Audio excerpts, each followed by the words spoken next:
you can keep using Windows 10 securely and for free.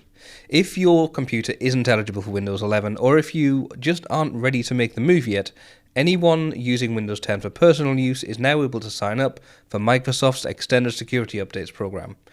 If you do, you get a further year of updates. There are 3 options on the table. You can either sign up for the ESU and pay $30 per computer, or you can trade in some Microsoft reward points for a single device enrollment.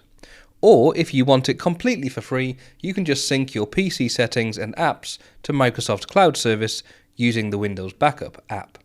I'm going to head over to my Windows 10 PC now, and let's take a look how we can enroll and see what the options are on the screen. Okay, so if you head up to the Windows Update screen on your Windows 10 PC, you'll probably see this message. Once you've finished installing all of the latest updates that are available to the PC, it will show you that Windows 10 support ends in October 2025.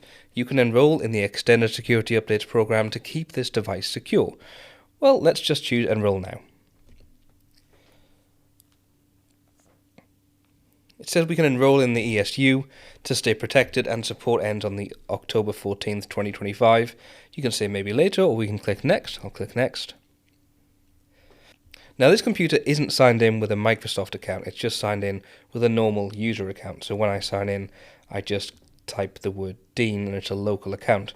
So if I was to use a Microsoft account, then this screen probably wouldn't show up. It would actually just ask me to double check the account was right. In this case, I do actually need to sign in with a Microsoft account. Let's see what the options are for sign in.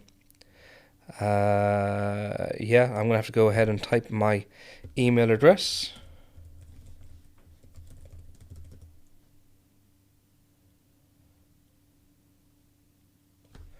And I don't have a security key on this device.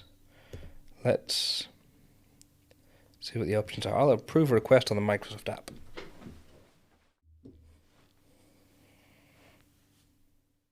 Now, as I've already backed up my computer to Windows Backup, that means that I'm now eligible to just enroll without any extra cost at all. So I can simply choose Enroll here, and it will start enrolling this device into Extended Security Updates. And there it is, it's all done. So I can now simply choose Done, and across the top here over on the right hand side it says your PC is enrolled to get Extended Security Updates, because also it doesn't meet the minimum requirements to get Windows 11 at all. So I don't really have much option other than to throw this PC in the bin, or I can enroll into ESU, and there we are, we've enrolled into ESU. Now that I'm all enrolled into the ESU, we're protected for a full year with security updates. Now, if you found this video useful, please hit the subscribe button for me. In this other video, we're actually going to talk about how you can upgrade your Windows 10 device to Windows 11 with just a few clicks. See you next time.